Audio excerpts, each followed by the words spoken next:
To find and install a specific integrations, follow these steps. Click on your company icon in the top left-hand screen and then Manage Integrations. Click Add Integrations to add a new one. Use the search box or scroll to find the integration you'd like to install. Click on the platform you want, then Add Connector. Click Install Application, then follow the installation instructions.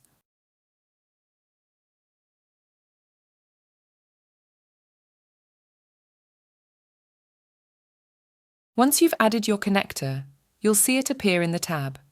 You can click into the integration you've set up to view your configuration settings, connector health status, and data syncs.